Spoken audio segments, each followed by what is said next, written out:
बिल्कुल, जो आपने कहा वो संभव नहीं है, व्यवहारिक नहीं है। केजरीवाल के घर के बाहर मेरी मौजूदगी और यहाँ की अगर मैं आपको तस्वीरें दिखाऊं तो आप देख सकते हैं कि हैवी डिप्लॉयमेंट किया गया है। और उसके अलावा जो जिक्र आप हिमानी कर रही हैं उसमें कई ऐसे मामले हैं जिन्हें हम याद कर सकते हैं। फिर वो लालू यादव का मामला रहा हो, BS येदियुरप्पा का मामला रहा हो, जयललिता का मामला रहा हो, और अभी हाल फिलहाल में जिस तरीके से हेमंत सोरेन भी ईडी के द्वारा गिरफ्तार किए गए थे, उन्हें भी इस्तीफा देना पड़ा था। और अब बारी अरविंद केजरीवाल की, उन्हें भी इस्तीफा देना पड़ेगा। आम आदमी पार्टी भले ही ये कह ले, क्योंकि वो पहले यही कहती रही है कि एक तो गिरफ्तारी नहीं होगी, अगर गिरफ्तारी होती है तो हम वहीं से अंदर से ही सरकार चलाएंगे, जेल के अंदर से। लेकिन ये व्यवहारिक बिल्कुल नहीं होने वाला है। कल हमने देखा था कि यहाँ CM आवास के बाहर ही जो स्पीकर हैं दिल्ली विधानसभा के, वो भी पहुंचे हुए थे और उनका साफ तौर पर ये कहना था, उन्होंने भी यही बयान दिया था। उनका कहना था कि हम केजरीवाल को ही अपना मुख्यमंत्री मानते हैं, मानते रहेंगे और इसी के साथ सरकार जो है वो जेल से ही चलाएंगे। लेकिन अगर हम जो तथ्य है वो खंगाले तो साफ तौर पर यह पता चलता है कि जेल से सरकार चला पाना इतना संभव नहीं है, क्योंकि आपके पास कई ऐसे जरूरी कागजात होते हैं जो साइन होने के लिए आते हैं। आप मीटिंग कैसे करेंगे,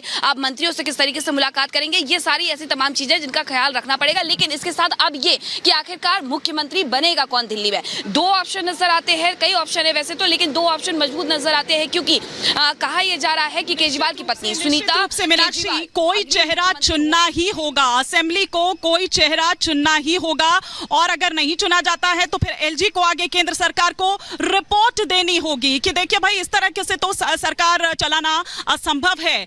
कानूनी तौर पर अगर देखें तो इस तरह से ये फीजिबल नहीं है। लेकिन क्योंकि देखिए कोई नेता नहीं है, कोई मंत्री नहीं है, मुख्यमंत्री हैं, और अगर वो तमाम फाइल्स की बात करें, और सबसे बड़ी बात तो ये है कि अगर जेल के भीतर से आप सरकार चलाने की बात कर रहे हैं तो उसमें जेलर की भी परमिशन होनी जरूरी है। सृष्टि, जेलर के दस्तखत होने भी जरूरी है, और तमाम जो वो मीटिंग्स होंगी कैबिनेट की, क्या वो यहां पर आएंगे, क्या वो जेल के भीतर आएंगे, ये भी देखने वाली यहां पर बात होगी। सृष्टि। बिल्कुल हिमानी, जैसा शुरू में आपने कहा कि ये व्यवहारिक बिल्कुल भी नहीं है और ये संभव बिल्कुल भी नहीं है, तो फैसला इसको लेकर लेना पड़ेगा। हेमंत सोरेन के मामले में आपने देखा कि हेमंत सोरेन ये समझ चुके थे कि उनकी गिरफ्तारी होनी है, इसलिए पहले ही विकल्प उन्होंने अपनी तरफ से तलाश कर लिया था। और उसके बाद अब सरकार को लेकर क्या निर्णय होता है, LG क्या रिपोर्ट देते हैं, ये अपने आप में बड़ी संशय की स्थिति है। लेकिन कल का दिन बेहद अहम रहा। इस शराब घोटाला मामले में अरविंद केजरीवाल को कल देर शाम गिरफ्तार किया जाता है, रात में ईडी दफ्तर लाया जाता है। हालांकि आम आदमी पार्टी पहले दिन से जैसे बोल रही थी कि ये पूरा षड्यंत्र रचा गया, साजिश रची गई आम आदमी पार्टी के खिलाफ में, क्योंकि वो लोकसभा में जाकर प्रचार न कर पाए, उसमें भाग न ले पाए, इस तरीके के बड़े आरोप लगाए गए। और आज भी आम आदमी पार्टी इस बात का दावा कर रही है कि हम पूरे देश में प्रदर्शन करने वाले हैं केंद्र सरकार के खिलाफ में। लेकिन आज हकीकत यह है कि इस पूरे मामले में अरविंद केजरीवाल ईडी दफ्तर में है, उन्हें आज कोर्ट में पेश किया जाएगा। सवालों के जवाब जाहिर केजरीवाल को देने पड़ेंगे। इसी पर आपको दिखाते हैं खास रिपोर्ट।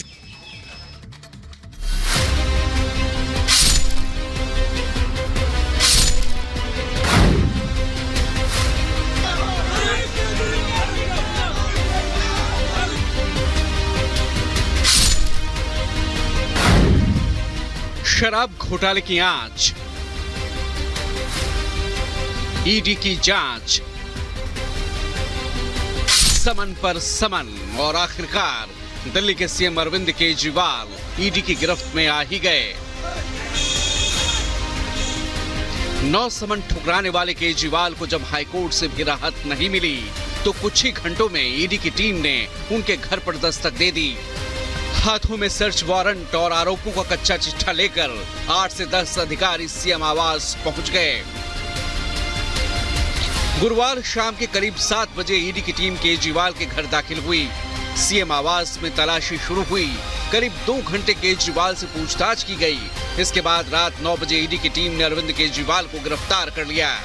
शराब घोटाले मामले में मनीष सिसोदिया 13 महीने से और आप नेता संजय सिंह 6 महीने से तिहाड़ जेल में बंद हैं। लगातार ईडी की टीम ने जांच पड़ताल की, एक एक सबूत को, तथ्यों को जोड़ा गया और इस मामले में बड़ी गिरफ्तारी हुई है। मनीष सिसोदिया की गिरफ्तारी हुई है, लेकिन जो मनी ट्रेल है और जो 150 करोड़ की बात बार बार कही जा रही थी, उसके तार अरविंद केजरीवाल से अब जुड़ गए हैं और ईडी ने इसलिए जांच और सबूत के आधार पर अरविंद केजरीवाल को गिरफ्तार किया है। गिरफ्तारी के बाद CM केजरीवाल को ईडी हेडक्वार्टर ले जाया गया, जहां डॉक्टर्स की टीम ने उनका मेडिकल टेस्ट किया। आज सुबह ईडी CM केजरीवाल को कोर्ट में पेश करेगी, साथ ही आगे की पूछताछ के लिए रिमांड पर लेने की कोशिश भी करेगी। केजरीवाल की गिरफ्तारी से आप नेताओं में भारी टेंशन है। अरविंद केजरीवाल की लीगल टीम ने सुप्रीम कोर्ट का रुख किया है। केस की तुरंत सुनवाई के लिए अर्जेंट लिस्टिंग की मांग भी की गई है। केजरीवाल की अर्जी पर सुप्रीम कोर्ट में आज सुनवाई हो सकती है। हम सब ने देखा कि किस तरह से लोकतंत्र की हत्या करने का प्रयास हुआ है। लोकसभा की चुनाव के घोषणा के बाद अरविंद केजरीवाल, जो दिल्ली के एक लोकप्रिय मुख्यमंत्री हैं, विपक्ष के एक प्रमुख नेता हैं, उनको फर्जी आरोप में गिरफ्तार कर लिया गया है। दिल्ली सीएम के खिलाफ ईडी के एक्शन की खबर मिलते ही पूरी आम आदमी पार्टी में हलचल मच गई। कार्यकर्ताओं ने जमकर नारेबाजी और हंगामा किया।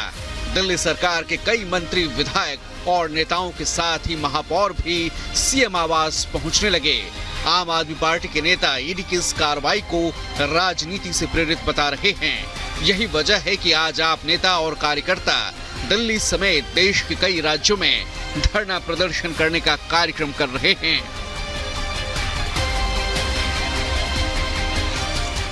पूरे देश भर में भारतीय जनता पार्टी के कार्यालय पर दिल्ली में भी इस तानाशाही के खिलाफ प्रोटेस्ट करेंगे दिल्ली के और देश के लोग। दिल्ली के सीएम की गिरफ्तारी हुई तो पूरे देश की सियासत में उबाल आ गया। विपक्ष जहां ईडी की कार्रवाई को लोकतंत्र की हत्या बता रहा है, तो वहीं बीजेपी इसे भ्रष्टाचार के खिलाफ संवैधानिक संस्था का एक्शन करार दे रही है। लगातार किसी भी तरीके से बस प्रताड़ित करना है अपनी एजेंसी को, अपने बिगेस्ट एलाय ईडी को पीछे छोड़ के किसी भी तरीके से अरविंद केजरीवाल जी को लोकसभा चुनाव से बाहर रखने की मंशा है। कोई ऐसी चीज या दिल्ली की जनता का जो प्यार है, दिल्ली की जनता का जो आशीर्वाद है, वो माननीय मुख्यमंत्री अरविंद केजरीवाल जी के साथ बना हुआ है। दिल्ली में दिल्ली की जनता जानती है कि जो केजरीवाल जी को गिरफ्तार किया जा सकता है, पर उनके विचारों को गिरफ्तार नहीं किया जा सकता। जो उनकी काम की राजनीति है, उनको नहीं रोका जा सकता। और मेरा ये मानना है कि पूरे युवा वर्ग को शराब के नशे में धकेलने की जो साजिश अरविंद केजरीवाल और उनकी सरकार ने रची थी, उसका परिणाम ये होना ही था। सत्य की जीत होनी थी और अरविंद केजरीवाल को उनके पापों की सजा मिलनी ही थी। फिलहाल दिल्ली के सीएम गिरफ्तार हो चुके हैं। ऐसे में सवाल उठता है कि अब दिल्ली की सत्ता कौन चलाएगा। आम आदमी पार्टी के नेता दावा कर रहे हैं कि केजरीवाल ही सरकार चलाएंगे। मामले की पेचीदगी को समझना हो तो हाल ही में झारखंड में हुए घटनाक्रम को देखा जा सकता है। झारखंड में भी दिल्ली जैसा ही मामला सामने आया था। भ्रष्टाचार से जुड़े मामले में ईडी ने मुख्यमंत्री हेमंत सोरेन को कई समन जारी किए। इसके बाद उन्हें गिरफ्तार कर लिया गया। ईडी की गिरफ्तारी के बाद हेमंत सोरेन ने राजभवन जाकर राज्यपाल को अपना इस्तीफा सौंप दिया, जिसके बाद चंपई सोरेन ने मुख्यमंत्री पद की शपथ ली थी। कुछ ऐसे ही हालात दिल्ली में भी बने हुए हैं। हालांकि अभी सीएम केजरीवाल ने इस्तीफा नहीं दिया है। माना जा रहा है कि अगर सुप्रीम कोर्ट से केजरीवाल को राहत नहीं मिली तो उन्हें भी अपने पद से इस्तीफा देना पड़ेगा।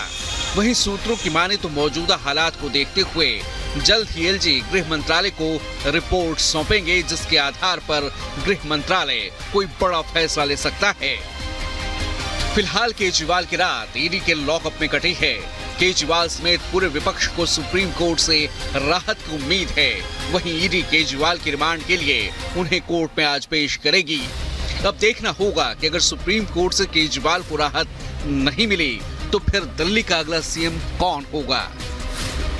Bureau report, Republic Bharat. तो ये रिपोर्ट हम आपको दिखा रहे थे और किस तरह से लगातार आम आदमी पार्टी के तमाम नेता, न केवल आम आदमी पार्टी के तमाम नेता बल्कि INDIA ब्लॉक की अगर बात की जाए तो सब एक सुर में इसे तानाशाही बता रखे हैं। इसे राजनीतिक द्वेष के चलते जो कार्रवाई है वो बता रखे हैं और साथ ही साथ ये कहा जा रहा है कि जो भी तमाम लोग इस तानाशाही के खिलाफ हैं वो आज जुटे। ये ओपन हमारा जो प्रोटेस्ट है, जो प्रदर्शन आज हो रहा है वो ओपन है। बीजेपी दफ्तर का घेराव भी करेगी और देश भर में आम आदमी पार्टी ये प्रदर्शन करेगी कि जिस तरह से ये गिरफ्तारी की गई है, ये गिरफ्तारी बिल्कुल गलत है। एक बड़ी टीम रिपब्लिक की इस वक्त ग्राउंड पर मौजूद है। अलग अलग जगहों पर हमारे तमाम सहयोगी इस वक्त मौजूद हैं। चाहे आम आदमी पार्टी दफ्तर की बात करें, वैभव हमारे साथ वहां से जुड़े हुए हैं। यही ईडी दफ्तर से मेरी एक और सहयोगी सृष्टि पांडे मेरे साथ जुड़ी हुई है। साथ ही साथ अरविंद केजरीवाल के घर के बाहर इस वक्त मीनाक्षी रजत भी जुड़ी हुई है। बीजेपी दफ्तर का भी हम रुख करेंगे वहां पर भी, क्योंकि घेराव की तैयारी है। आम आदमी पार्टी के जो तमाम नेता हैं, कार्यकर्ता है, वहां पर पहुंचेंगे। लेकिन सबसे पहले वैभव का मैं रुख करूंगी। इस वक्त वैभव के पास एक बड़ी खबर आ रही है वैभव।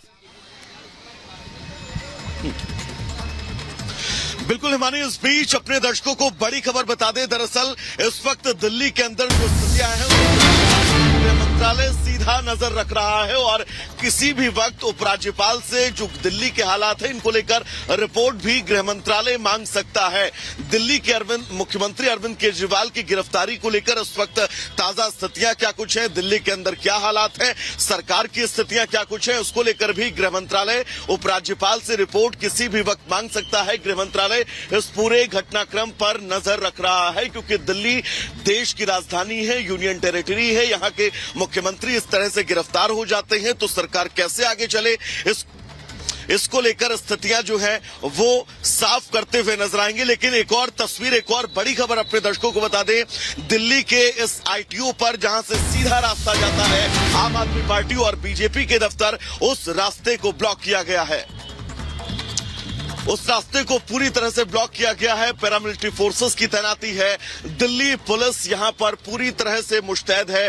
वज्र वाहन, जब से मैं तकरीबन आधे घंटे से यहां पर खड़ा हूं, लगातार राउंड लगा रहे हैं। वाटर कैनन जो है वो भी यहां पर मंगा लिए गए हैं। यानी कि आम आदमी पार्टी ने जिस देशव्यापी प्रदर्शन की बात कही है, जिस देशव्यापी प्रदर्शन की शुरुआत देश की राजधानी दिल्ली से की जाएगी, उसको लेकर यहां पर पूरे इंतजाम किए गए हैं। सीधा चलेंगे अपनी सहयोगी मीनाक्षी के पास। मीनाक्षी, देशव्यापी प्रदर्शन की बात कही जा रही है लेकिन अंततः अंतिम सत्य ही है, अरविंद केजरीवाल की गिरफ्तारी हुई है शराब घोटाले के मामले में।